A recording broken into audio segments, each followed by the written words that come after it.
across Orange County, communications is a vital part of what we all do, whether it's fighting fires, enforcing the laws, or a wide variety of other services. The purpose of this tape is to familiarize personnel with the new trunk radio system we are now placing in service. This tape consists of two sections. The first covers system background and basics to give you an idea of some of the benefits of trunk radio. The second section is an overview of the mobile and portable radios you will be using in this system. First, let's take a look at the background and basics of trunk radio.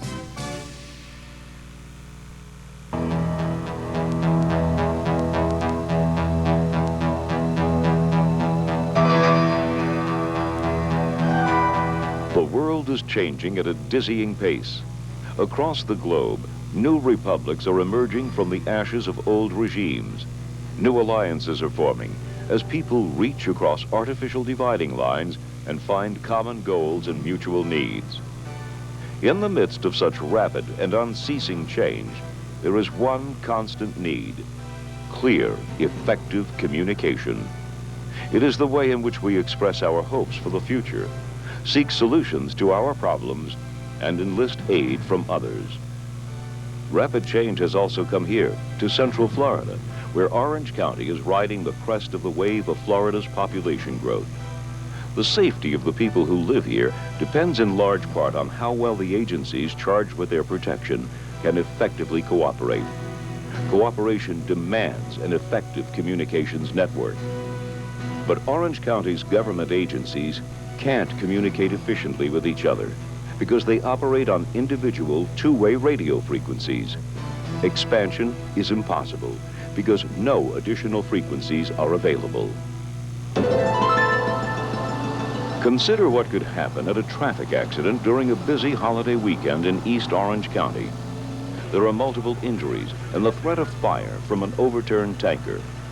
Fire department and EMS units are on the scene, along with Orange County Sheriff's Office. Firefighters need to communicate incident status to arriving deputies. In this case, they're going to foam the overturned tanker. SO will need to handle the rising traffic problems. Meanwhile, EMS needs to tell arriving commercial ambulances where to wait while the threat of fire is mitigated.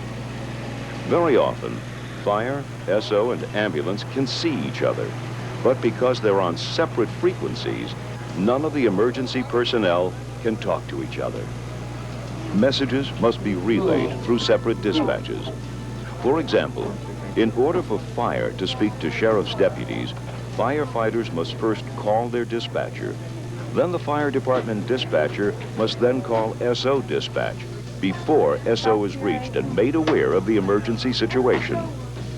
Often, rescue personnel are reduced to simply yelling instructions at each other over the noise of sirens and fire engines. It is an arrangement that wastes precious time while lives are at stake. Fires, crime scenes, even emergency road and utility repairs can easily spread across county lines. Public safety and public works agencies have shared responsibilities and need to efficiently transfer those responsibilities as an incident evolves. The inability to do so can imperil lives and property.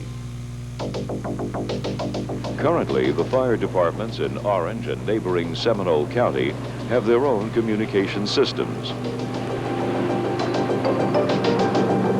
Imagine a warehouse fire near the Orange and Seminole County border. There's heavy smoke and the danger of caustic fumes reaching a nearby school. Both counties have fire equipment on the scene. The incident commander is from Orange County.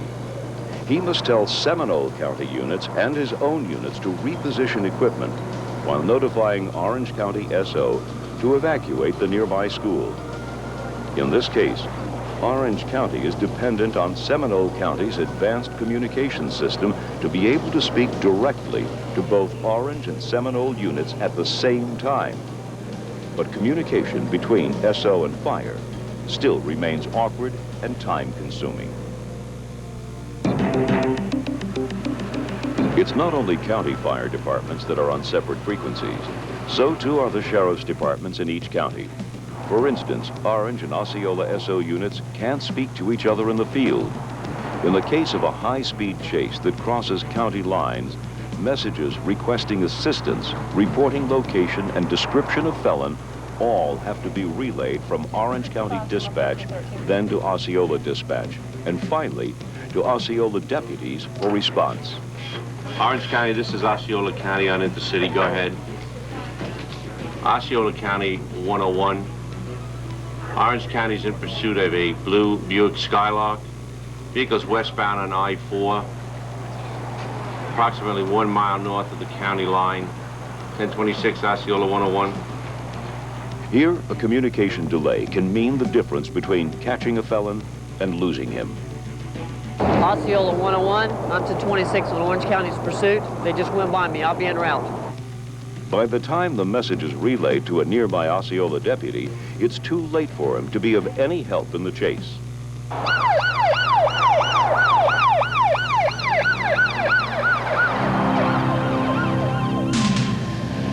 More than 1 million people live and work in the Tri-County area. As one of the top tourist destinations in the country, the area is host to 13 million visitors a year. Residents and visitors alike entrust their lives to men, women, and equipment of the county's public safety agencies. Smartzone technology will perform an automatic handoff to connect users with another system. There is no manual relay or unit switchover needed. The result? Seamless communications across corporate, city, or county boundaries. With technological roadblocks removed, Motorola's Smartzone brings you capabilities never before available. Interagency communications become efficient. In the case of a traffic accident, fire, EMS, SO, and commercial ambulance units can talk directly to one another by switching to a common tactical channel. Smartzone gives you efficient inter-county communications with 21st century computer-aided dispatch, all with high-quality audio. When the Orange County Incident Commander wants both Orange and Seminole units to change position while notifying Orange County SO of dangerous fumes, he simply gives the order. All emergency units on the scene receive the message at the same time. There is no delay. In the event of a high-speed chase across county lines, the pursuing Orange County deputy can communicate with the nearby Osceola unit directly. Osceola 101, I'm to 26 on Orange County's pursuit. I'll be to 58 over to law enforcement challenge this time. Make 1025 with him. Effective communications can stretch the long arm of the law across county lines. Motorola offers seamless coverage and transparent, full-featured communications within the Tri-County metropolitan area. Our innovations simplify routine procedures. Before we continue with some more detail about trunk radio systems, let's make a brief comparison between present-day systems and the Smartzone system. All Orange County radio users have been using conventional repeater systems for many years, and these systems have served them well. However, because each of the channels in these systems use only a single transmitter, radio coverage is poor or completely out of range in some areas of the county. This greatly limits operational flexibility. In a comparison with the Smartzone system, radio coverage is greatly improved by using 8 or more transmitters simultaneously. This provides coverage 95% of the time in 95% of the locations inside typical buildings. Other operational features of the systems will help solve many of our present communications problems. Shortly, you will be looking at some closer details of trunk radio operation that will be referred to as SmartNet. SmartNet is the predecessor to the Smartzone system. The main difference is the Smartzone's use of multiple transmitter sites for improved coverage. This allows also interconnection with other systems in and around Orange County to provide even greater coverage. Although trunk radio systems are more complex than conventional systems, the day-to-day operation as a mobile or portable radio user is fairly simple. However, there are some details you need to be aware of to make the system work best for everyone. Now, let's take a closer look at trunk radio systems and some of the features. Trunking allows the communications needs of a large number of users to be efficiently met by sharing a small number of communications paths. The most obvious benefit of a trunked radio system is its increased efficiency. That is, its ability to reduce radio user waiting times. In addition, because SmartNet trunking technology is software-driven, it provides a number of user and system management capabilities not available on other types of radio systems. The purpose of this videotape is to provide you with a solid foundation about the basic operation of SmartNet trunking, a foundation on which you can build your SmartNet knowledge. In this videotape, you will learn about Motorola trunking signaling, fleet mapping, wide area coverage, trunking dispatching, and SmartNet system management. Let's begin by looking at how the trunking users are structured. Individual users are combined into talk groups. Typically, the majority of an individual's communications requirements will be within his or her own talk group. In addition, SmartNet allows multiple talk groups to be dynamically merged into announcement groups. An announcement group is usually a group of radio users with a common functional responsibility, such as the various departments within a public works or customer service department.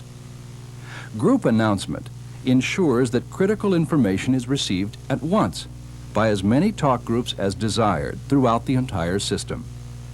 To see how all of this works, let's assume that our public works department has a highway crew and a maintenance crew. All of our highway crew needs to be in communication with one another. We'll call this Talk Group A. Also, it's important that our maintenance crew stay in touch with one another. We'll call this Talk Group B. Finally, some of the supervisors may have to deal with all of the workers, and we'll call them Talk Group C. As you can see from this example, individual units can be assigned to more than one talk group. Should the need arise, talk groups A and B could be merged into a single announcement group, along with any other desired talk groups. Another optional feature is emergency call. An emergency alarm is initiated from a portable or mobile by pressing a button which is solely devoted to emergencies. When the emergency button is pressed, a burst of data is sent out over the control channel to activate the emergency alarm. The dispatcher is immediately notified of the emergency status by an audible alert tone and a visual display of the caller's ID. Since the initial burst of data is sent over the control channel, the dispatcher is notified of the emergency without the sender having to wait for an available voice channel. When a radio operator initiates an emergency alarm and then presses the push-to-talk button, the radio automatically goes into an emergency call mode. If all voice channels are occupied, the emergency call may be placed at the top of the new user queue, or an active call may be interrupted and the emergency call assigned to that channel. This is referred to as ruthless preemption. The decision to choose top of the queue or ruthless preemption is made by the system manager and is programmed into the system. So far, we have talked about trunking systems that utilize single-site coverage. That is, all of the repeaters are located at a single site. However, many large customers have the need to communicate beyond the geographic coverage of a single-site system. This can be accomplished using wide area coverage schemes such as simulcast and automatic multiple site selection. Simulcast is the simultaneous transmission of identical carrier signals from multiple geographically separated transmitter sites. While the normal single-site trunked system is centralized in structure, with all of the base station repeaters co-located at a single site, a simulcast system requires the repeaters to be located at different sites.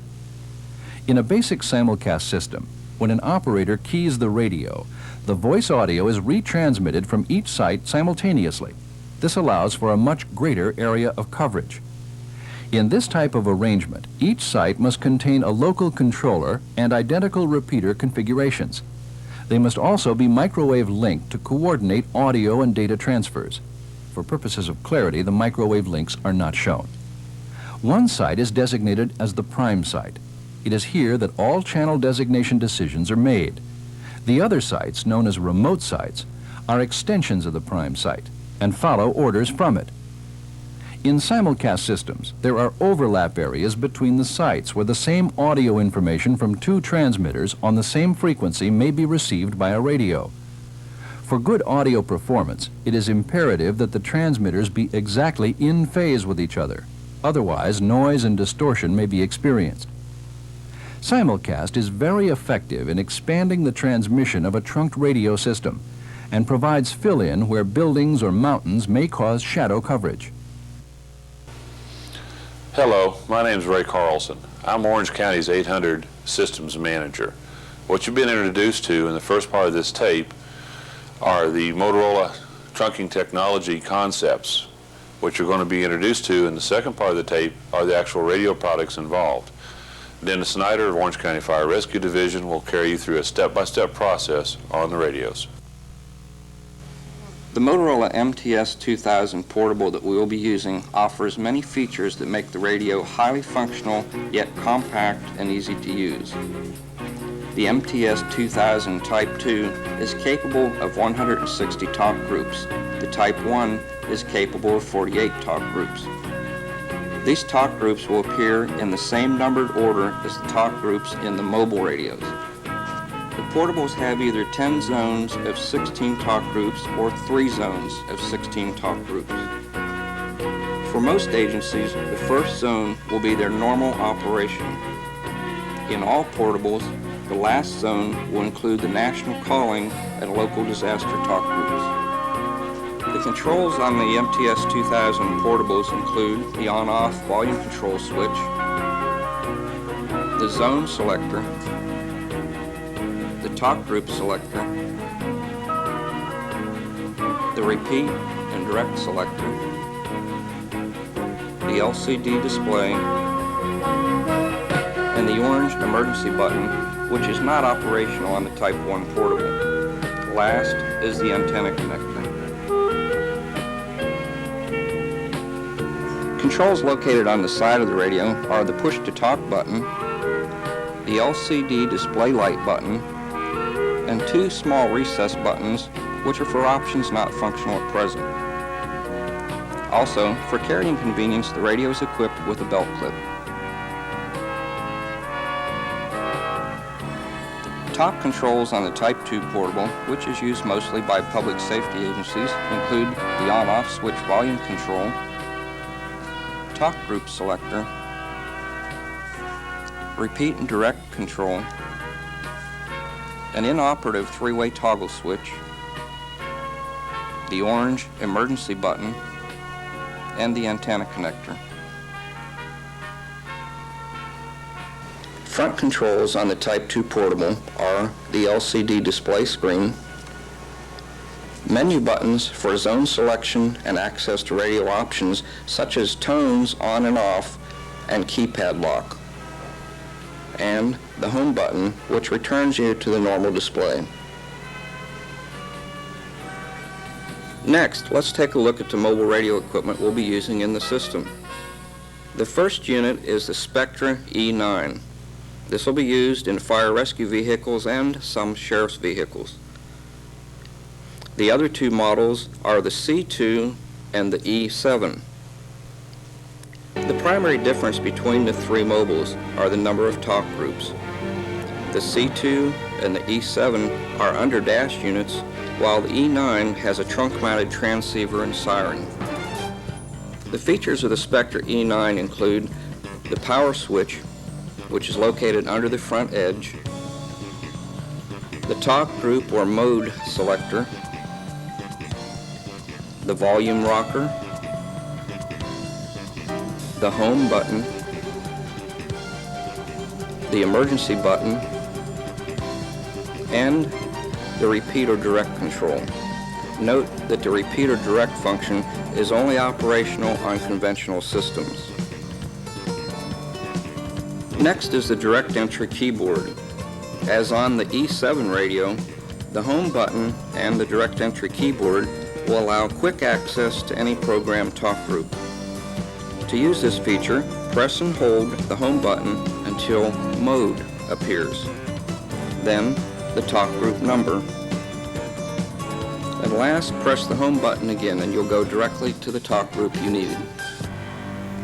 Siren functions include wail, yelp, high-low, manual, which is used only with auxiliary switches or buttons, air horn, external PA, and external radio. Please note that the upper left button labeled siren must be on to use any of the siren functions. Also, in the PA or radio mode, the volume rocker on the radio controls the outside PA volume. The Spectrum Model C2 can be used by local government personnel. Controls include the power switch, the talk group or mode selector, the volume rocker, the home button, and the repeat and direct key.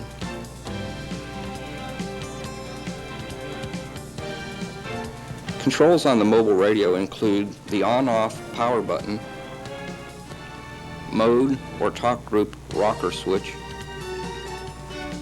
volume control rocker switch, the home button, the emergency button when installed, and the repeat direct button, which is on button 9. While the home button returns you to your normal talk group, it also allows direct access to any of the talk groups. This is accomplished by pressing home until mode displays, then entering the talk group number and pressing the home key once more. Hello again. As you've seen from the previous videotape, radio technology in Orange County has advanced by leaps and bounds in the last 30 years. Currently, most users are familiar with one repeater, one site, and one conversation occurring at a time. Trunking technology will allow multiple users and multiple sites to carry on conversations simultaneously. Trunking theory has been around since the days of Alexander Graham Bell. Trunking technology has been dependent on the power of the microprocessor to be made small enough to fit into a portable radio. What now runs on a single box, similar to what you see behind me, requires entire sites, such as this one, to power and handle modern trunking technology. The complexity of trunking technology requires that it has to be administered differently than before. This requires some additional facts. This is an Orange County system. It was purchased and funded through the Board of County Commissioners. It is not solely a local government or a sheriff or a fire system. It's on loan to you, the user, for the life of the system and for your needs. Also, each radio has a unique ID number assigned to it. This is your ID number. It will stay with you as long as you're with Orange County. This ID number is displayed on radio consoles and managers' terminals throughout the system every time you transmit. However, it does not show your location. You are still required to advise your dispatcher where you are. One of the radio options involved that uses the ID number is the emergency function.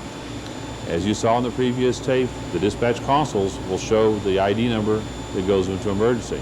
What we didn't show you was simply how to turn the emergency back off. If the emergency is activated, you have to clear the emergency by pressing and holding a button until the radio beeps steadily. If it is an accidental emergency, immediately advise your dispatcher that it is an accident. This will prevent emergency units from coming to your assistance. Also involved with the ID number is the fact that the system will identify itself if there's radio abuse. Radio abuse can be obscene language, offensive language, or intentional activation of the emergency button when it's not required. Please keep in mind the system does function, you will be seen, and refrain from using the emergency button except for what is needed. Maintenance is an initial issue that needs to be addressed. The system codes, the system complexity requires that all the radios within Orange County have to be brought to the Orange County Radio Service Center located at 36th Street and John Young Parkway for service. In the event that a radio is broke, simply bring it in to us. If we cannot repair it in a few minutes, we will issue a new radio to take its place. For this reason, we ask that you don't deface the portables. Please don't mark on them, paint them, or etch them in such a manner that we cannot take this radio and turn it around to the next customer that should come in the door. Now, the only exception to this are fire mobiles. They will be maintained by Motorola in the field before they are brought into our shop to have the codes cleared. Also, because of the codes, you are not allowed to move, loan, or distribute this radio to someone else within the county without first getting written permission from your supervisor or manager and then bringing the radio to the Orange County Service Center so we may change the codes to fit your needs. In the event that a radio is lost or stolen, immediately contact us. We can turn the radio off, make it completely inoperative. Keep in mind, if somebody gets this radio and they abuse it, it comes up with your ID number on the screen every time it's done. From the county design staff and myself, we thank you, enjoy using your radio system, and have a good day.